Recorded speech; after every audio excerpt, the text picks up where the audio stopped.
Join me on an inspiring journey through the world of fitness, health, and performance with the Genetic Coach, where I delve deep into the genetic foundations of athletic endurance, discovering how genetics is revolutionizing our understanding of human potential and how we can unlock our full athletic capabilities through a fresh perspective on conventional practices.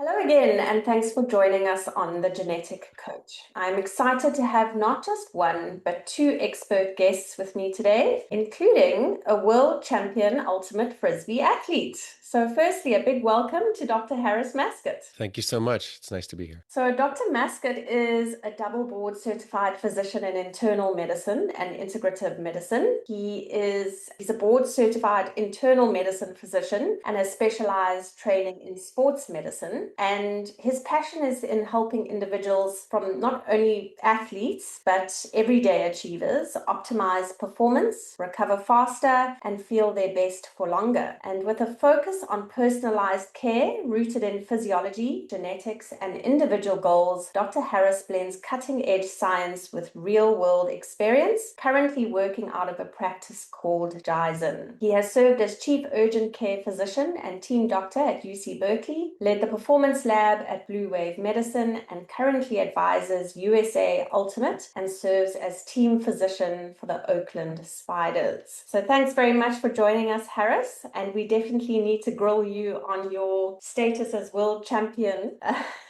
Maybe we can get to that a little bit later.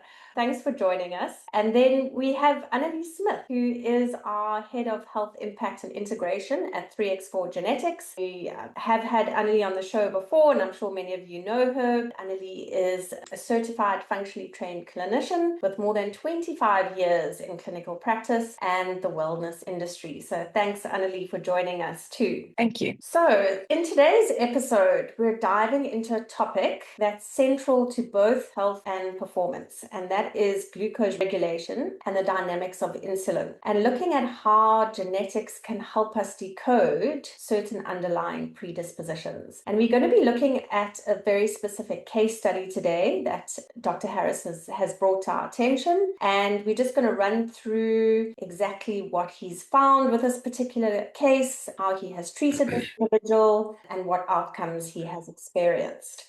So over to you, Harris. We're not going to name this person, obviously. Maybe you can just give us some background on this individual, why he came to see you, and what your course of treatment was with him. Terrific. And thank you for having me. I've been excited to work with you on these cases, and it's exciting to share this with everyone to see if it can help others. The patient that I'm working with, I met actually on the fields in playing Ultimate Frisbee, and we got to talking about health span and longevity and maintaining our performance as long as we can. And that led him to reaching out to me at my new clinic. So he reached out and he said, I wanted to, understand everything I can about my health, my possible risks. I want to do what I do and enjoy it for as long as possible. But I'd also like to see if there's a way to do it better. So he's interested in sort of a health span, longevity view, optimizing his current performance, and also focusing on what health risks he has, because he's aware that there are some personal health risks, family health risks. So he's focused on that. In particular, there are some cardiometabolic risk factors in his family. He's had some lab results that have been a little bit off, and he wanted to focus on those. And he is very focused on the longevity space. So when I met him, he was able to tell me,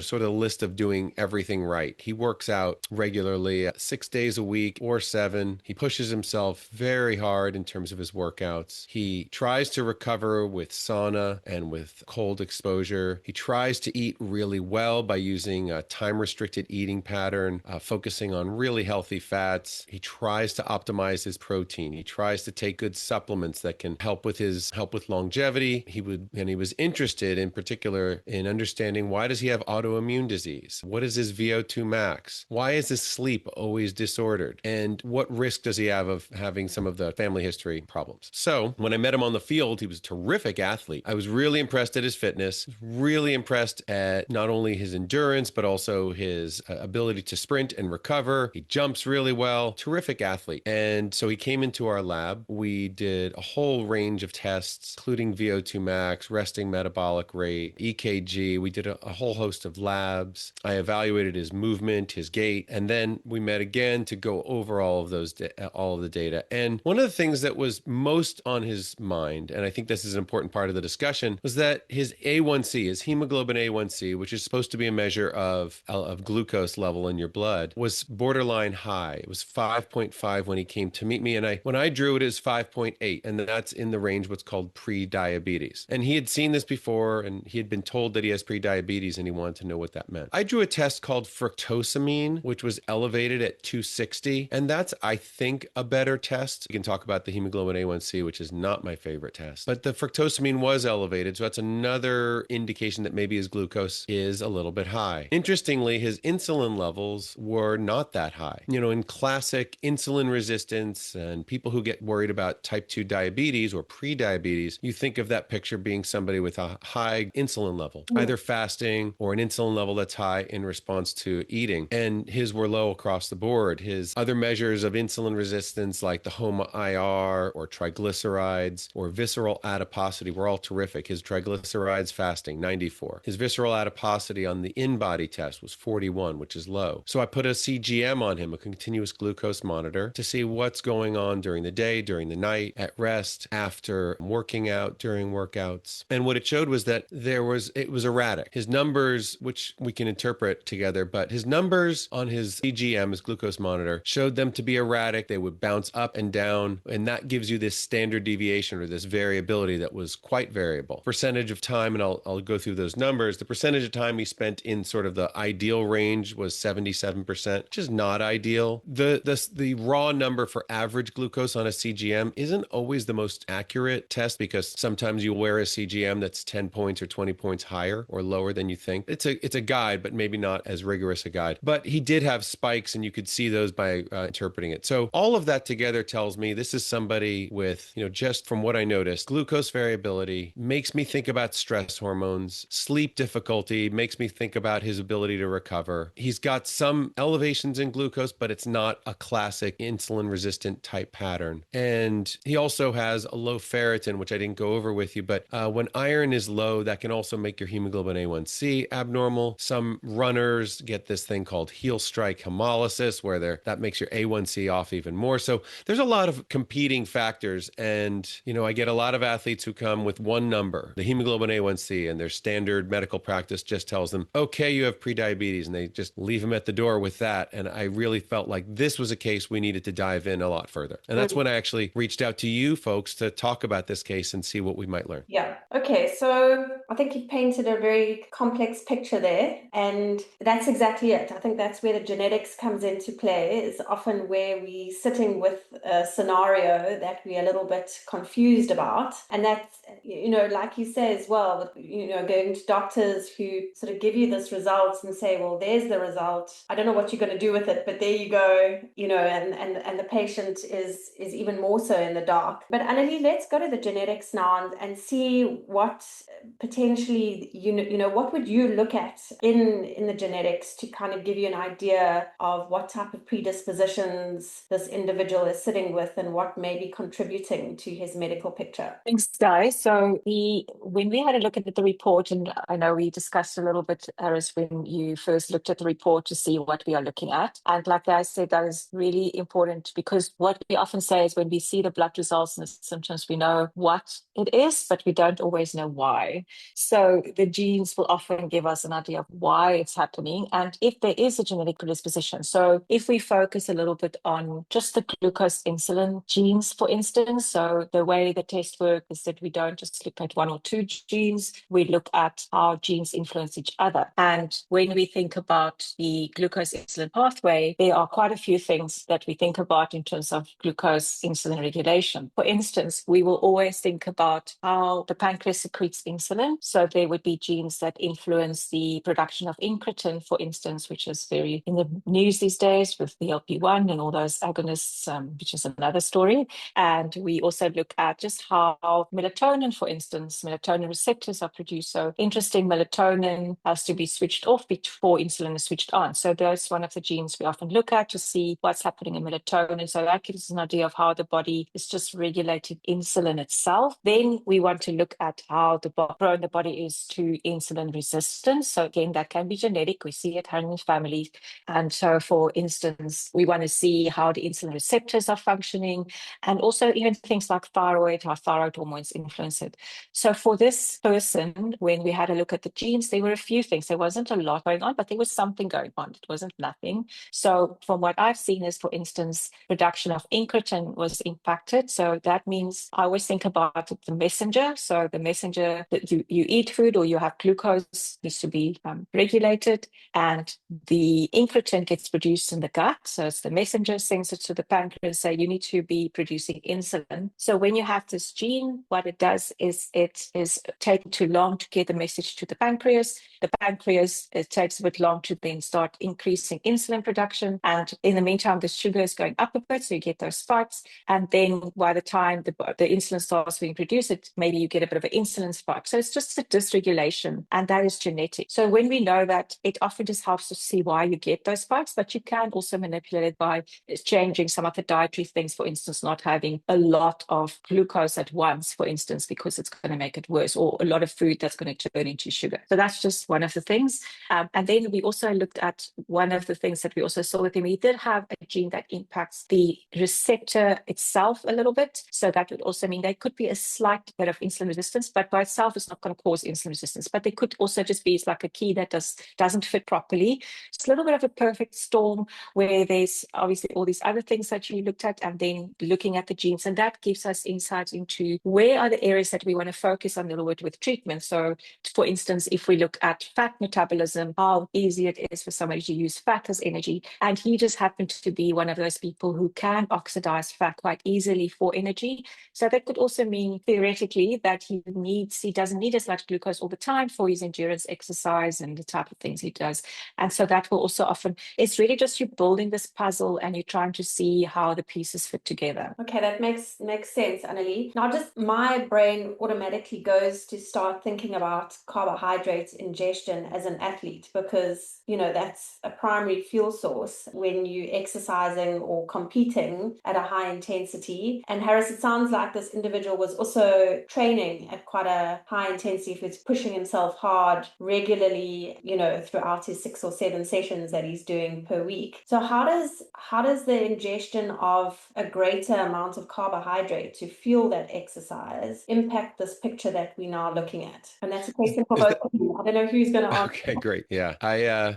Well, one of the things that I also noticed in your blueprint about this athlete was that he was going to be challenged a little bit in terms of recovery. And so one of the things I was concerned about with elevated glucose is if his glucose is elevated, and let's say I'm not finding where, I did a glucose tolerance test, which is a 2-hour test with a fasting, a 1 hour after glucose and 2 hour after glucose. And his glucose numbers weren't very erratic on that test. It told me there's some other place where the glucose is erratic. And in him, that made me think, well, maybe this is during his training. Maybe this is during his sleep. Those seems like the biggest areas for possible excursions. And when you're doing very high intensity training, your body is going to be releasing a lot of carbohydrate. It's natural. It's a normal response to that training. And some people will also supplement with their carbohydrates. He likes to use a time restricted intermittent fasting pattern. So he'll work out in an intermittent, in a fasted state, which will sometimes create even a bit of a stress response and maybe higher levels of glucose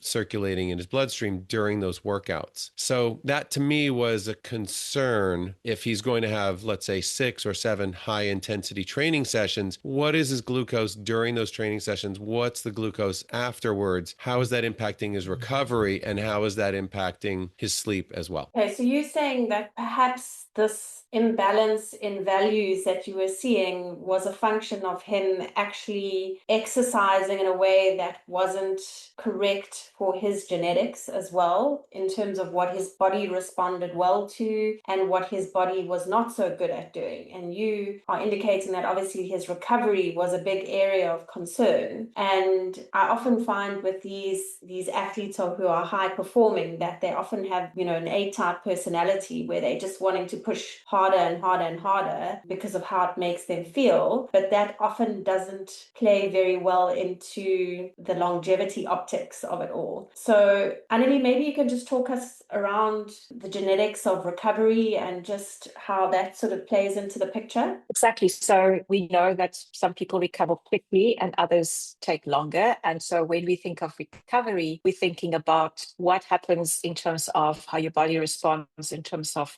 starting the repair process. So that's obviously what recovery is adapting to what you've just done. And so and that's also why we exercise. So we have that adaptation response. So that's something I've learned from you, Di, is if you don't give the time to adapt, you're actually not getting the most out of your exercise.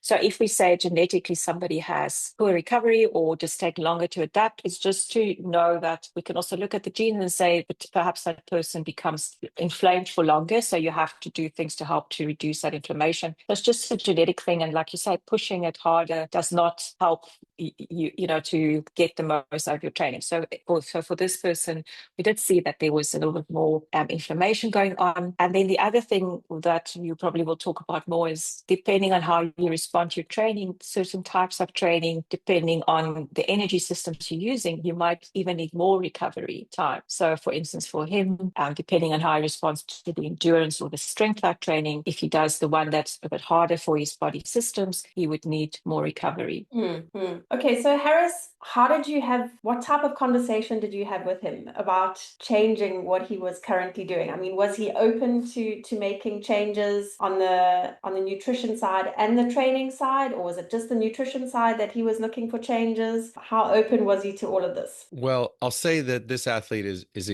incredibly coachable. And I think it's a terrific quality in any athlete is somebody who says, listen, my goals are here. You can help me get there. What are you seeing? What can I try? So he was very coachable and very interested in what I had to share because like many people, we're gathering a lot of information online. There's so much ability to learn, yet a lot of people want a partner because it's almost information overload.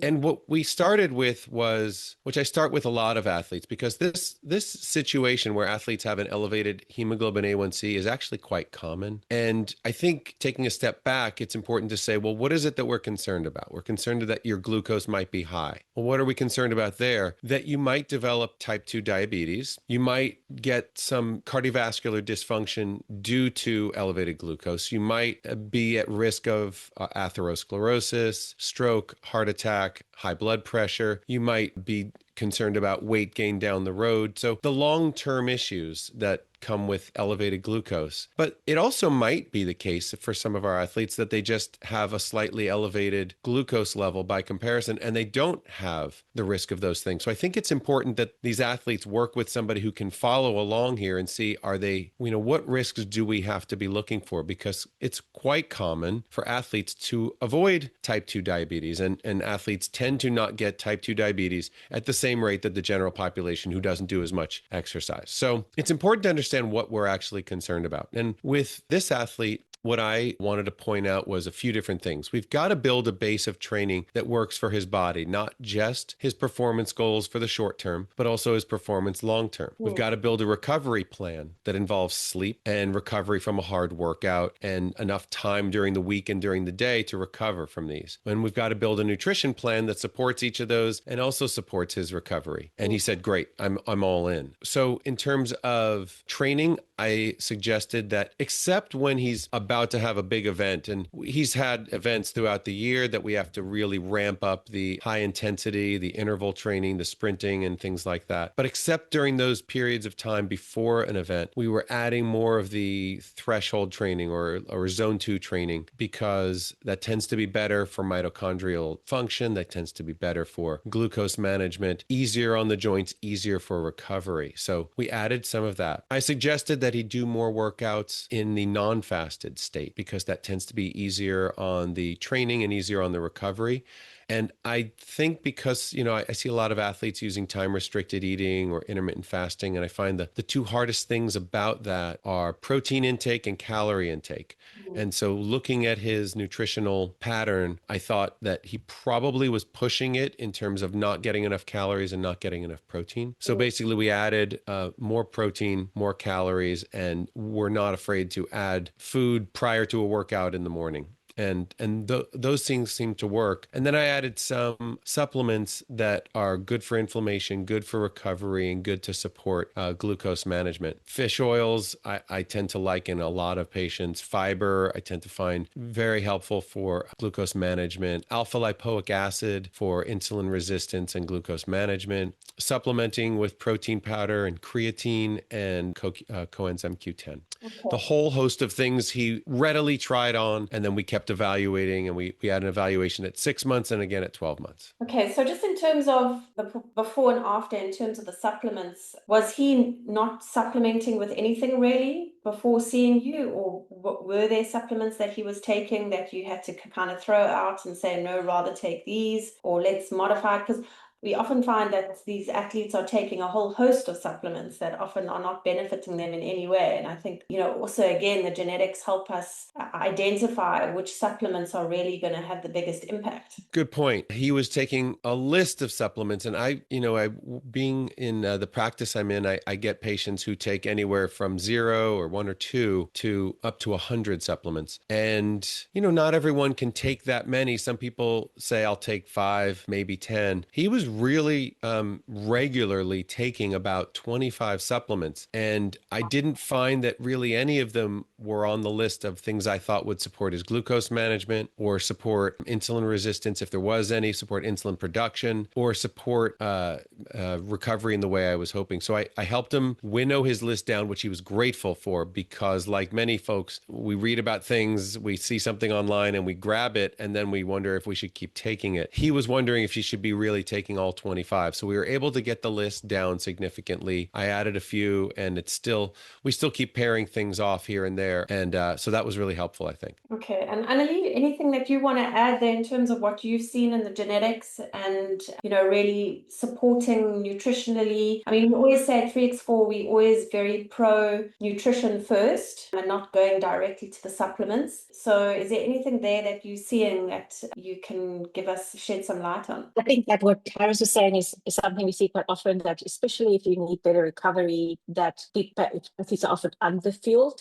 So just starting there, knowing that about his recovery, that was great. And also, I think about your question is about what else I saw, but just confirming what Harris is saying, people won't, if you think of normal medication, they won't keep piling it on to 20 to 100, but somehow people think when they take supplements, it's okay to keep on and adding more and more. And we know that sometimes these supplements can affect each other, and that it's not necessarily more is not better. So genetics can really give you that insight on what are the most important things that you do. And I also think that it depends also what's going on. So you won't necessarily take the same supplements all the time.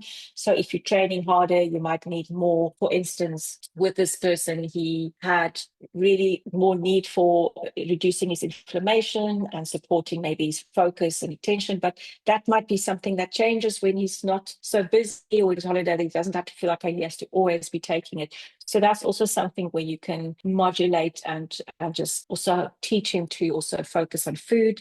So I would say, just from what we've seen in genetics, I'm sure you've looked at that, just to make sure that there's enough cofactors for the enzymes that needs to be supported. And so what we mean by that is, when we look at genetics, it doesn't just tell us, like, if you do a blood test, for instance, you can see, oh, somebody might be deficient in vitamin B12 or magnesium. So that gives you a snapshot, but it doesn't tell you which nutrients you need to support some of the enzymes or some of the biochemical processes, because that is very biochemical information, for instance. So if we can see, for instance, there were some genes that supports the breakdown of stress hormones. So for instance, he would need more B vitamins. We just want to make sure that he gets those nutrients in times of stress, so that those functions are not suboptimal. So that is also something that's quite valuable, so that again, it doesn't mean you need to give huge amounts. It's just that you need to make sure you get enough of it and prioritize it during those times. So that's something that I saw that is something that he would have a little bit of a higher demand for. And also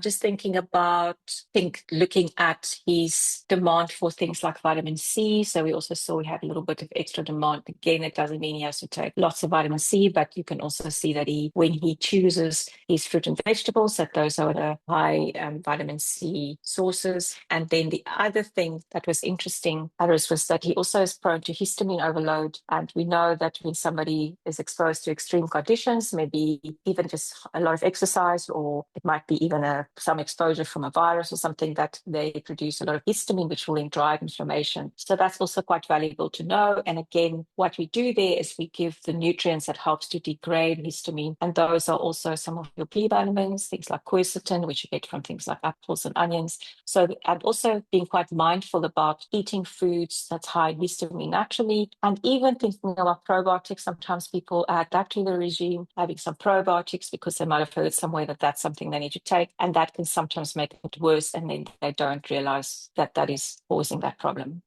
So I think you're really highlighting the benefit of working with a practitioner who can actually walk this road with you. And, you know, like you talk about, Annelie, having these regular check-ins where, you know, your contextual information at different points in time or within the year are different. And so you can change your treatment protocol accordingly as context changes. But Harris, maybe you can just give us an outline of what the timeline has been for you to see the changes. And I mean, we know that the genetic test was done at the end of last year, but how quickly have you seen improvements? Yeah, that's a good point. You know, he's a remote patient, meaning he's not in my area, so he can't just come to the clinic so easily. He's, you know, a good drive away. California's a big state. So he was able to come in again and get some labs. He was able to wear another continuous glucose monitor about 5 months later. And, you know, after looking at his original tests, after doing a secondary evaluation for autoimmunity, seeing if there was any autoimmune condition related to the pancreas, that's when I reached out to y'all and got the 3x4 genetics. We implemented most of our changes then. And then over the course of the next 3 months, he was able to wear another continuous glucose monitor, and I started seeing changes. I also, and I forgot to add this earlier,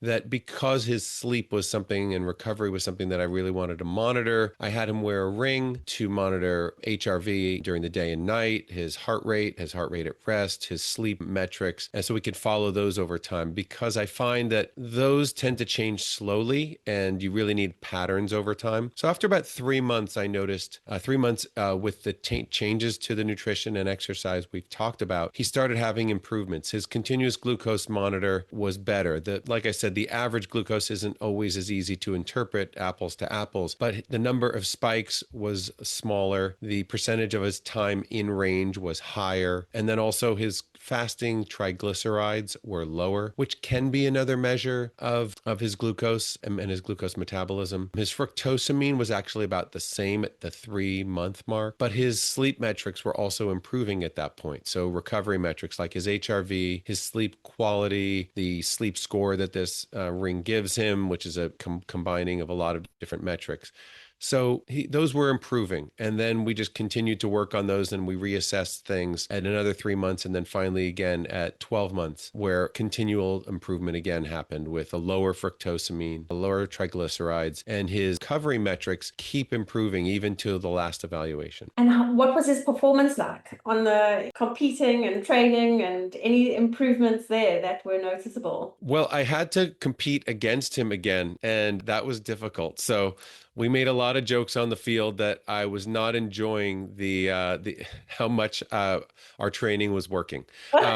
So he was doing really well. He's actually competing at a world championship event next week. So his performance has been terrific. He has not had any big setbacks, which is, I think, probably more important in a lot of ways with performance. Big setbacks tend to really affect your ability to perform. And if you don't have any, you can continue to train. And that's been his situation. No setbacks this year, no long periods of time where he had to be inactive to recover. So he's doing quite well, and he's competing at a very high level next week. Fantastic. I'm sure he's very pleased.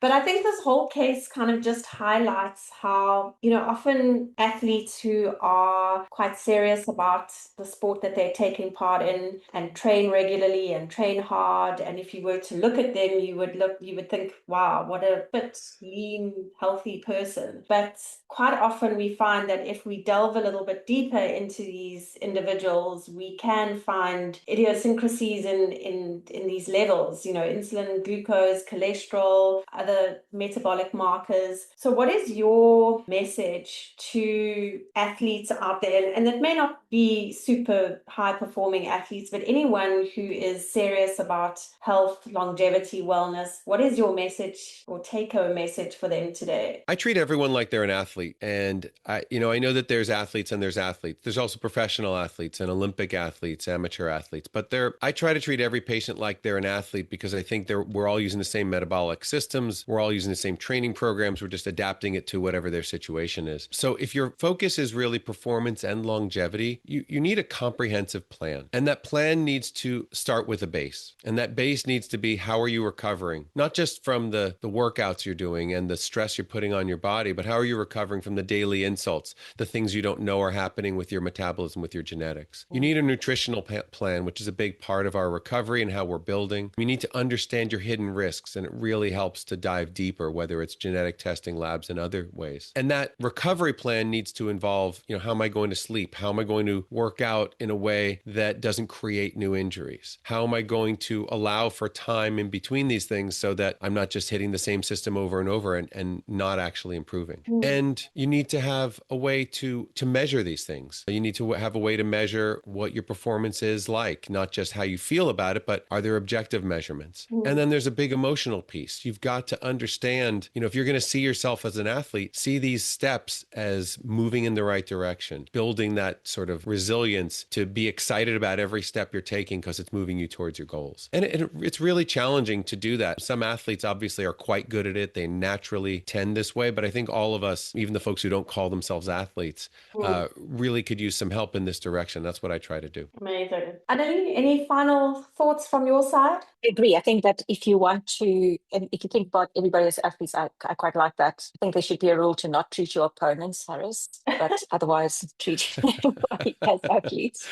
So if we think about how much stress you put on your body, like you said, we often think of athletes as these healthy people, but is their career traditionally quite short? Yes, we know they get older and that affects their performance, but it's also the amount of stress they put in their bodies. But we do see people having longer careers, longer longevity in terms of their career, if we think of athletes, but also, yes, we all need to stay active. So one size does not fit all. So it's really important to have all those layers in place, but not making it overwhelming and really doing with that person what means a lot to them from a physiological and biochemical and genetic and all those processes. And that also means that they will feel that it's working and they will be more compliant. Because often we know people start out like, I'll do anything you say, but I guess after 2 or 3 months of taking 20 or 30 supplements and like, oh, well, I still feel the same. That might not be what's going on. So I think that all have to have those things in place. And also as a way, so I like to think about even just sleep, one thing that you monitor. So if you normally sleep on and suddenly you're not, that means there's something going on. And then trying to figure out why it's happening, because people have all sorts of reasons why they're not maybe resting well. And it can often be that you can go all the way back and see what are you doing? How are you responding to your environment and what are you doing? And that could be one of the things that people can use, or out of all of the other things. But that's often a good way to see if you are on the right track with everything you're doing. I think something very simple. And I think that's important. I think, yes, there are a lot of tests and metrics that we can use in understanding a case, but then really just trying to simplify the treatment and the message that we're trying to get across as far as possible so that it doesn't feel overwhelming for the individual to actually make those changes and what it means in their life. And I think if we can get that right, it's going to be a big win for that individual. individual. So yeah, Harris, thank you so much for sharing your case with us today. I think it's been very interesting. I think there's a lot of stuff that we could probably dive into further and talk about more. And I'd love to potentially maybe get you on again at another stage with a different case study that we may be able to look at, because I think it makes it very real for our listeners when we're talking about real stories. So thank you for that. And Annelie, thank you for your inputs and expertise. It's always interesting, always learn something new when I listen to you. So thank you both. And yeah, let's maybe look to another date and setting up another case study reveal. But for now, that's all we've got time for. So thanks, everybody. Thank you. Thanks, Dan.